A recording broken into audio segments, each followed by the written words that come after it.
মহব্বতটা আসবে কি করে? আমাদের এখনো অনেকে আছি যে আমাদের কিন্তু আহলে বায়তের পরিচয় নেই। আহলে বায়ত আমরা বুঝি না, আমরা মৌখিক। যেমন এই যে 5 রকমের নামাজ, এই 5 ওয়াক্ত নামাজ আমরা অনেকে পড়ি না। তা এই যে 5 ওয়াক্ত নামাজ, এই 5 ওয়াক্ত নামাজ হচ্ছে আহলে বায়তের মহব্বত, ভালোবাসা। এই 5টা নূর, যেমন নবী, মাওলা আলী, হযরত ইমাম হাসান, ইমাম হোসেন সাল্লাম, খাতুনে জান্নাত পাক থেকে নিয়ে এই 5 ওয়াক্ত নামাজ, এই 5 রকমের নামাজের মধ্যে, এই 5টা নূরের মধ্যে এর তত্ত্ব আছে, রহস্য আছে, ভেদ আছে। এই পরিচয় যখন আমরা পেয়ে যাব, তখন নামাজে আপনার ইশকে আসবে, নামাজের মহব্বত আসবে, ভালোবাসা আসবে। আর সেই নামাজ আপনার আল্লাহ দরবারে কবুল হয়ে যাবে। তার কারণ যে 5 রকমের নামাজ কোথা থেকে এলো? এই নামাজ আদিতে ছিল। আমরা যেটা বলি যে হযরত মুসা আলাইহিস সালাম উনি নবীর সঙ্গে সাক্ষাৎ করলেন, মেরাজে গিয়ে 50 ওয়াক্ত নামাজ নিয়ে আসছিলেন। উনি নবীকে বলে যে এই নামাজ আপনার উম্মত পড়তে পারবেন না, আপনি ঘুরে যান। এটা ইহুদিদের একটা কৌশল, যে ওদের ধর্মটাকে বড় করার জন্য এই কথাটা বলেছে। কিন্তু তা নয়, এই নামাজ আদিতে ছিল, এই নামাজ আদিতে ছিল। এই নামাজ একজন নবী যখন মুসিবতে করেছে, তখন সেই নামাজ তেনারা আদায় করেছে, আর তেনারা নাজাত পেয়েছে, মুক্তি পেয়েছে। ওতে এই নামাজের দ্বারা থেকে তা আমরা যদি কোনো মুসিবতে পড়ি, এই নামাজকে যদি আমরা আদায় করি, তা আমরা কিন্তু সেই মুসিবত থেকে উদ্ধার হবো। এই নামাজ যে সমস্ত নবীদের দ্বারা থেকে যারা নাজাত পেয়েছে, যেমন ফজরের নামাজ ইমাম হাসান, জোহরের নামাজ ইমাম হোসেন আলাইহিস সালাম, যেমন আসরের নামাজ খাতুনে জান্নাত পাক আলাইহিস সালামের নামাজ, মাগরিবের নামাজ হযরত আলী আলাইহিস সালামের নামাজ, এবং ঈশার নামাজ রাসূল পাক সাল্লাল্লাহু আলাইহি ওয়াসাল্লামের নামাজ। এই 5 জনকে নিয়ে হলো 5 ওয়াক্ত নামাজ। এই 5 জনের সাথে যদি আমাদের মহব্বত যদি না থাকে, তাহলে এই নামাজ কিন্তু আল্লাহর দরবারে কবুল হবে না। এই 5 শরতকে লক্ষ্য রেখে, এই 5 বস্তুকে কাছে রেখে যখন আমরা নামাজ পড়বো, তখন দেখবে নামাজের মধ্যে আমাদের ইশক আসবে, নামাজের মধ্যে আমাদের প্রেম আসবে, নামাজের মধ্যে আমাদের মহব্বত আসবে, নামাজের মধ্যে আমাদের ভালোবাসা আসবে। তাই আমি একটা একটা করে আলোচনা করব। এই যে আমি কিতাবটা আপনাদের কাছে নিয়ে এসেছি, তার একটা উদ্দেশ্য আছে। উদ্দেশ্য আছে যে এইখানে প্রত্যেকটা হাদিস থেকে উল্লেখ করা হয়েছে যে আওলাদে রাসূলকে কতখানি আমাদের মহব্বত করতে হবে।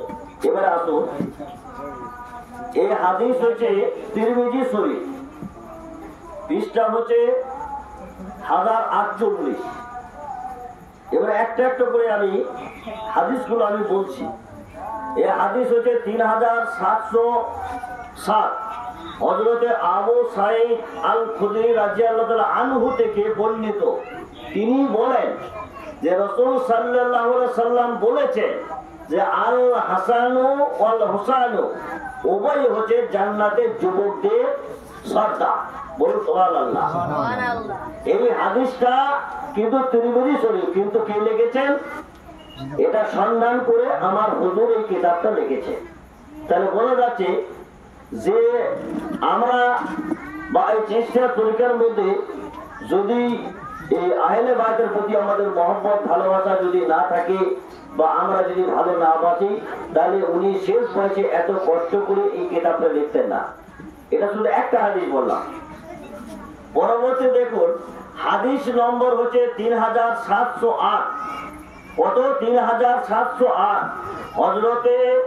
হযরত উসমা ইবনে যায়েদ রাদিয়াল্লাহু তাআলা আনহু বলেন যে আমার কোনো প্রয়োজনে এক রাতে আমি রাসূল করিম সাল্লাল্লাহু আলাইহি সাল্লামের নিকটে গেলাম।